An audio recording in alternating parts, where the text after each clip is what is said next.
I think we're right on the precipice of looking at how we can engage and the necessity of engaging with Indigenous communities and Indigenous knowledge systems, the application of science and data and information, and bringing those two things together to really create a vibrant force of how we need to move ahead in protecting and strengthening biodiversity. And I want to call it even the wellness of ourselves as human beings, regardless of whatever our background is, and the connection to place and the connection to the landscape.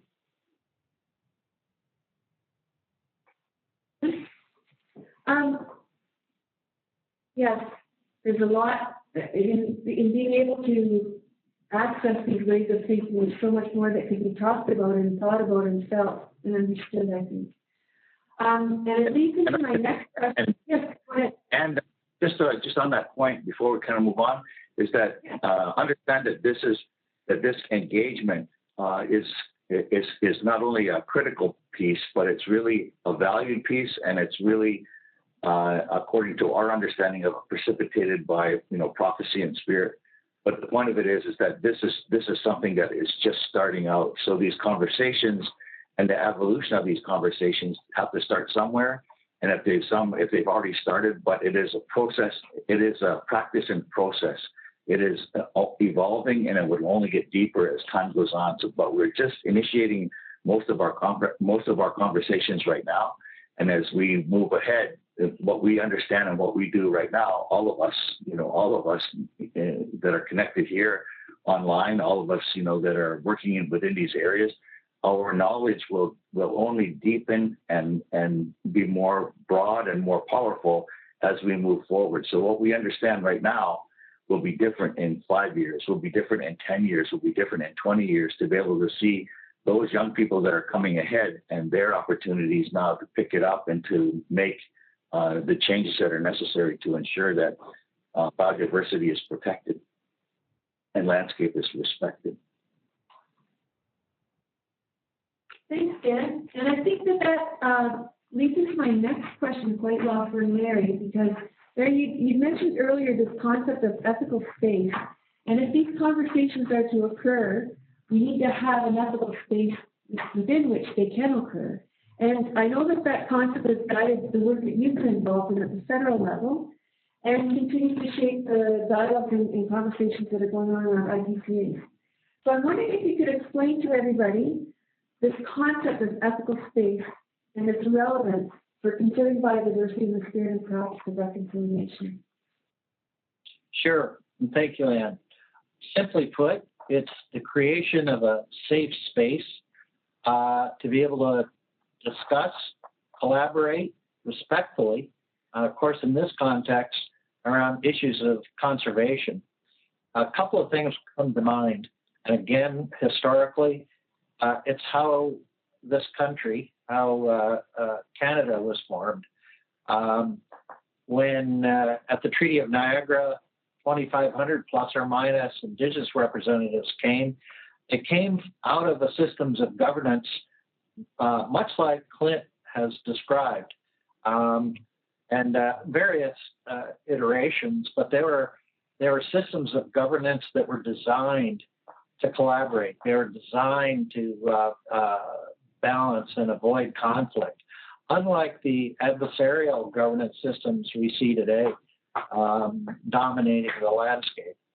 So this is an important feature in creating the recommendations of both the Indigenous Circle of Experts and the National Advisory Panel.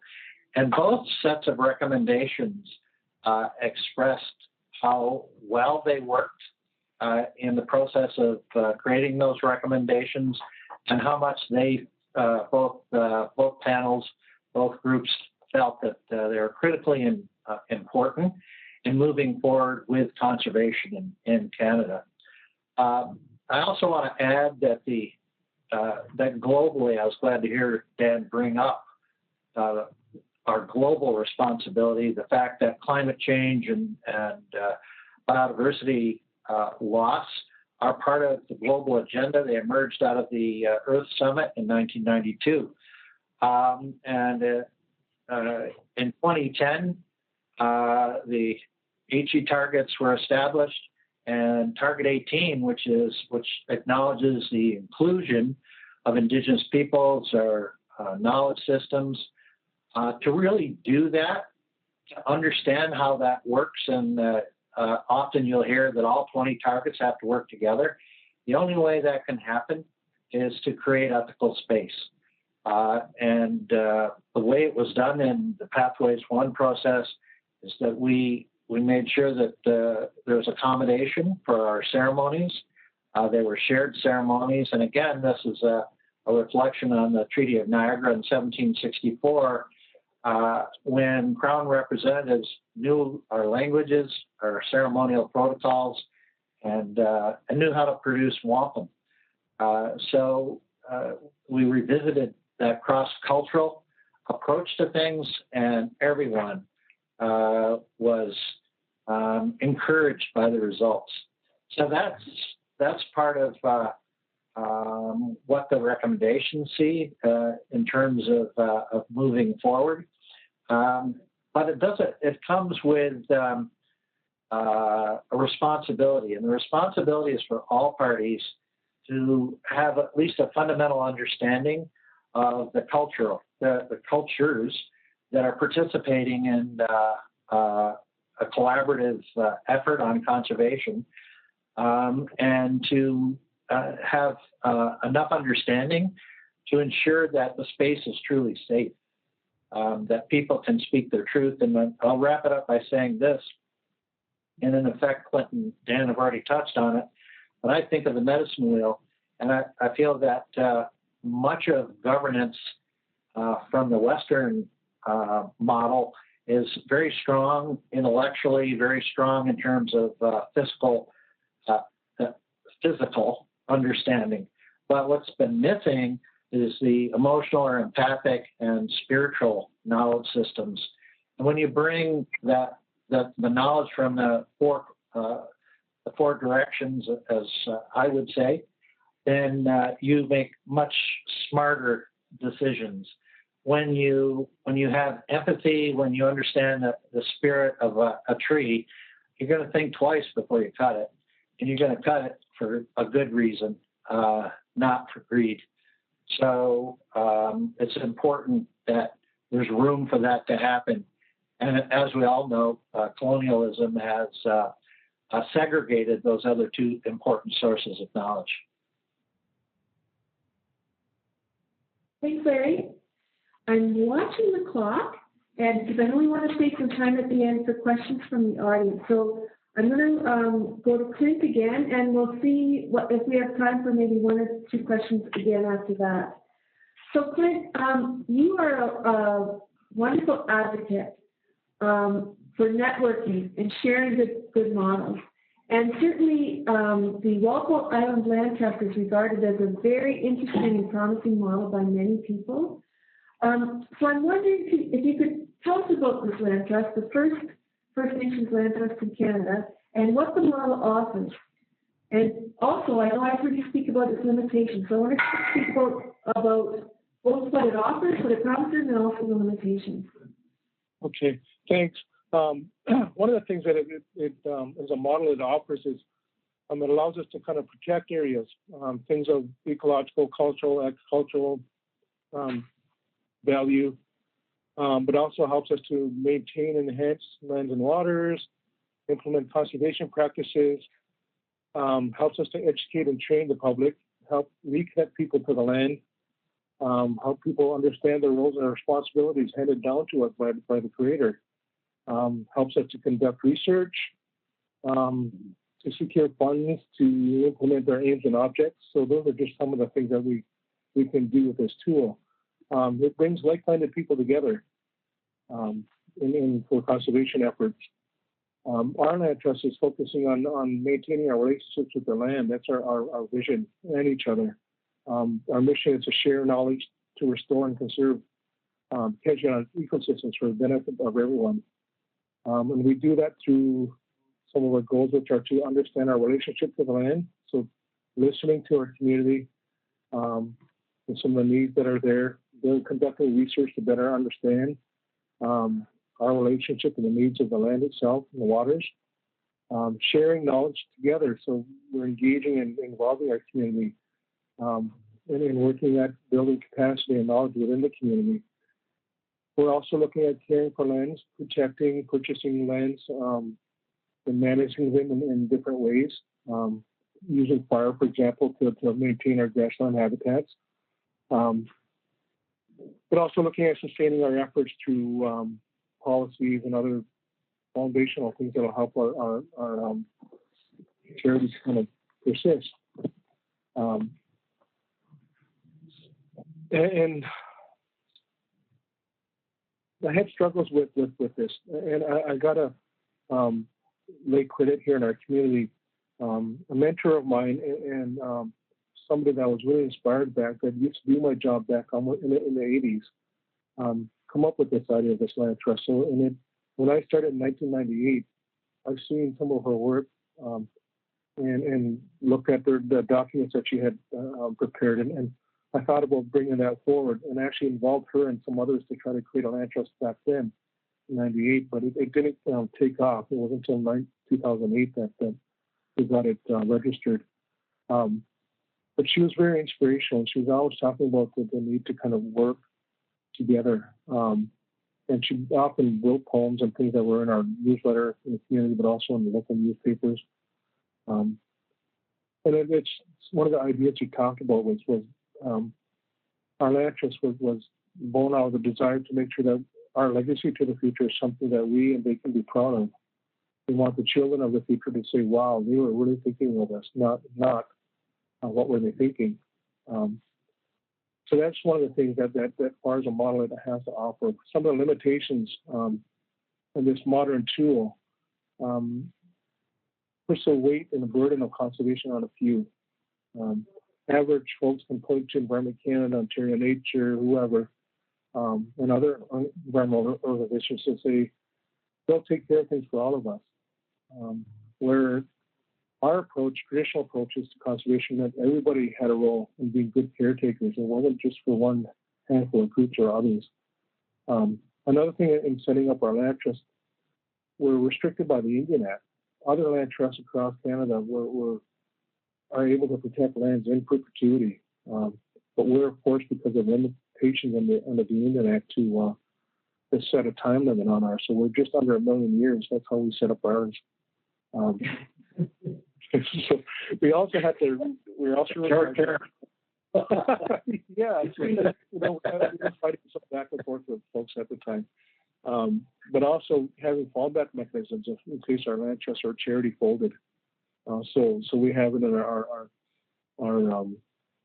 charter that lands that we protect would be placed back in the hands of the band. And as usual with grassroots movements, there's always usually a handful of people that end up doing most of the work. So that's one of the limitations. And it's also a big time commitment. And there's lots of legalities to adhere to. And it's not a model of our own making. So and sometimes it can take time for average people to understand our motives. Why are we trying to protect things? And yeah, so those are some of the struggles that we have with this model. And like I said, I had reservations in going ahead with this, but I've seen it as a tool because of impacts from on our culture, hits and residential school impacts and nameless other things that affected our culture, language, and cultural ways of life. They're in a lull, but we're having to find ways to bring them back. And that's one of the things that we were always leaning to, is that education is a big part, and involving younger people is essential as well. Thanks, Clint. Thanks so much. I'm looking again at the clock, and I see we have 7 minutes left. So I think what I'm going to do is jump over to some of the questions that have been put forward by participants that are listening in. And one of them, I'm going to start with one that ties in with what you were just mentioning, Clint, about young people and education. We have a question from Jessica Spano, who asks, in what ways can we bring this knowledge and understanding into the classrooms to help teach our youth. So I'll just put that out there for anybody who is, any of the three of you who would like to respond. If I can jump in real quick, involve knowledge holders. Invite them in to participate. Dan, Larry, others, just but don't try to appropriate their knowledge. Thanks, Clint. Larry or Dan, did you have anything that you'd like to add? Maybe just as an educator, that's a really good question. So thank you for that. But as an educator, that always has become like the forefront of the work that we've done. We've created, to address that issue, we've created a program at Trent called TRACS. It's the TR is the Trent Aboriginal Cultural Knowledge and Science Program. And we work with mainly high school students, but some elementary as well. And it's made up of young people who go into classrooms and have created sort of integrated curriculum or interactive curriculum that looks at particular issues and helps students, both Indigenous and non-Indigenous students, begin to see the relationship and the connection between our distinct knowledge systems. They apply those knowledge systems to address particular issues, and in that way, provide a light to shine on not only math and science and looking at the more Western applications of learning, but also then at the same time be able to recognize and to affirm and honor Indigenous knowledge traditions. So it's really providing that unique opportunity to bring those forward. And I think as Clint talked about, it's a number of different things. It's I guess working to enhance the already existing curriculum, providing opportunities for Indigenous knowledge holders to come into the classroom to begin a process of sharing. And at the same time, to engage students in the classrooms I want to call it a more equitable understanding of knowledge. In terms of that, I mean, to understand that there's not just one way of seeing the world, that there are a multiplicity of different ways of seeing the world, and each has their own integrity, each has their own authenticity, each has their own, strengths and weaknesses. And at the same time, each has their own way of being able to assess and to understand problems. The role now for our young people, I think, is really critical in understanding that from our generation and beyond, those ones behind us, and I'm talking in terms of modern Canadian society and modern North American or Neo-European society, we have, created much of the degradation that we see all around us.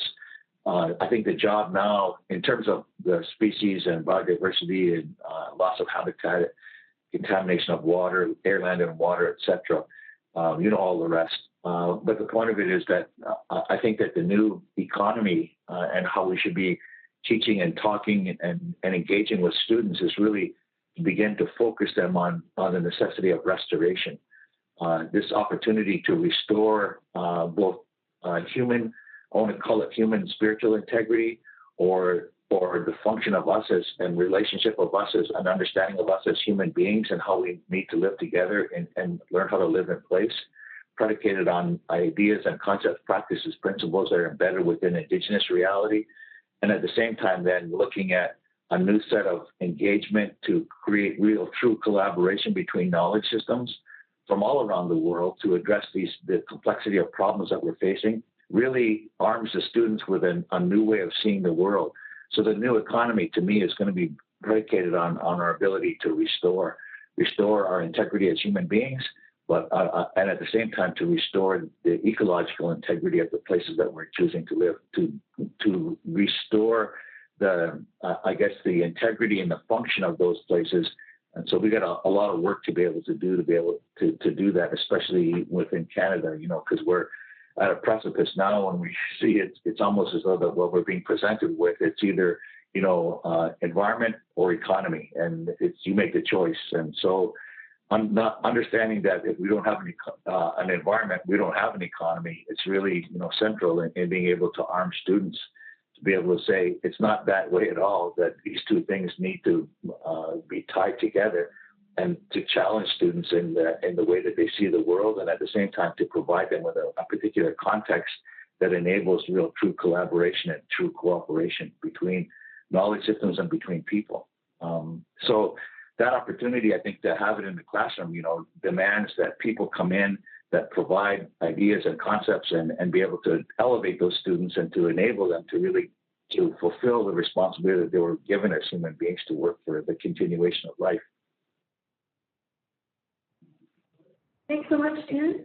I'm looking at Liz now. Do we have time for one more question? Okay, we'll do one more question, and then we'll wrap up. So this question is from Jillian Smith, who says, I'm a citizen of the Métis Nation and a PhD candidate researching how to reclaim industrial impacted lands with Indigenous knowledge or traditional ecological knowledge. I'm finding it difficult to integrate different knowledge systems. How do the logistics of IPCAs work?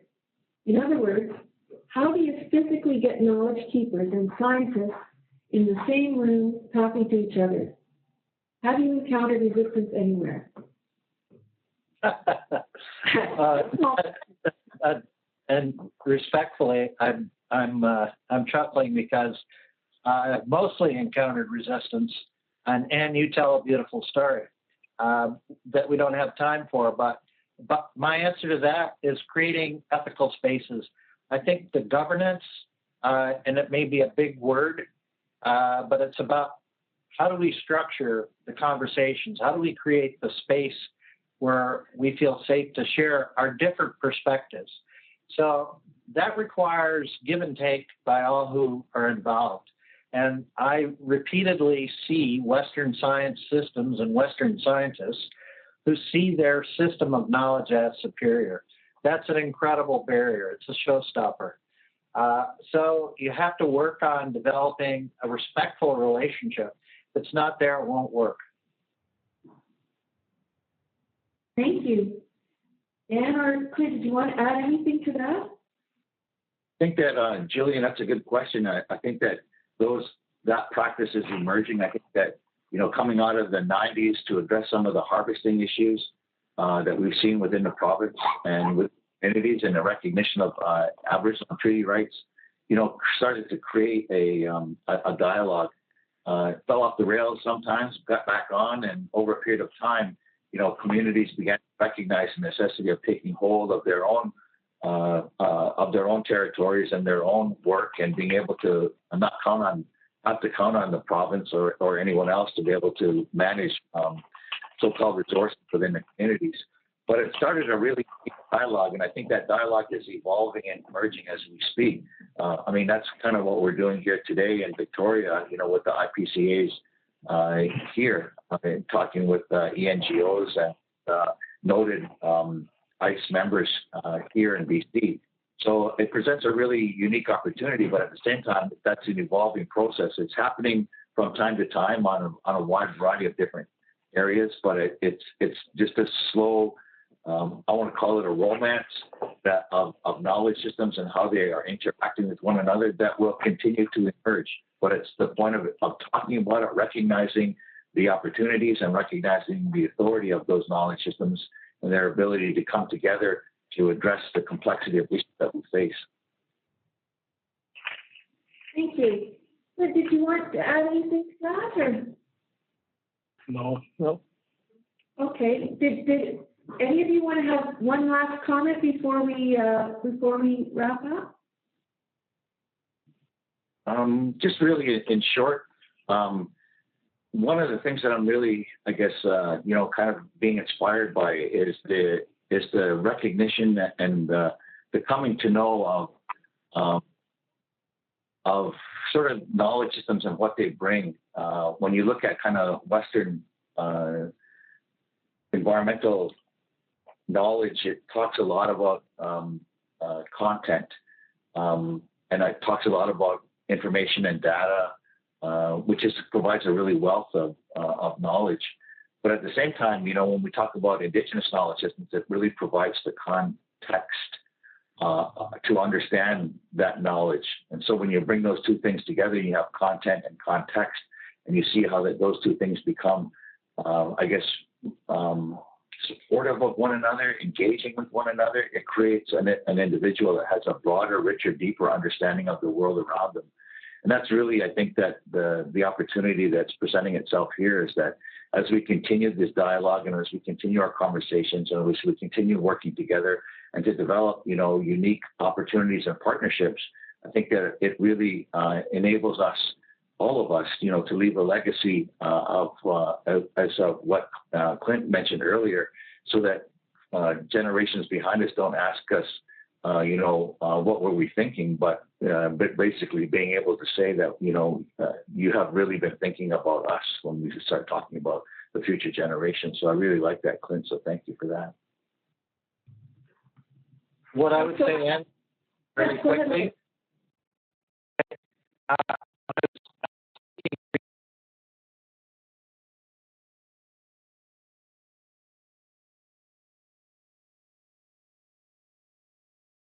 Woods Hole, a think tank in Massachusetts, and I went last. And we were asked to wrap it up in a sentence. And what came to me, and what I prayed for actually, was that sometimes we look at problem solving and solutions as highly complex. But actually, I feel we've been given guidance on how to keep it simple. So what I said was, when the world learns to daily practice gratitude and reciprocity, the veil will be lifted and we will know how to live on this land. And so, the Creator, our elders, all of us, deep down in know that, and it really is that simple. Regret. Yeah. Thank you so much. All right, well, I think we need to bring this to an end. And first of all, I just want to say thanks so much to all three of you. For anybody who knows any of these fellows, they are so incredibly busy and sought after for their guidance and their wisdom and sought after speakers. So we're really very lucky to be able to have them here today on this webinar. So thanks very, very much to all three of you. And for those who would like to continue the conversation, I'd just like to remind you about the OTF Knowledge Center as a place where that can happen, a public place where that can happen. If you have questions and so on, and you can watch those and direct them to Larry and Clint and Dan and others. And I also wanted to let you know that we are going to have another gathering on protected areas in October in Kingston. And that's going to be from October the 16th to the 18th in Kingston. And the theme this year is going to be protected areas and climate change. So if any of you are interested, you can contact me at Ontario Nature, and I can give you more information about that gathering. Okay, is there anything, Liz, that we need to do to say? No, I want to express my gratitude and incredible job moderating today, and to Dan and Clint and Larry. Really, really appreciate all that you shared with us today. And I will be taking this with me into my work. Thanks very much. So thanks everybody for listening. Bye. Thank you. Good.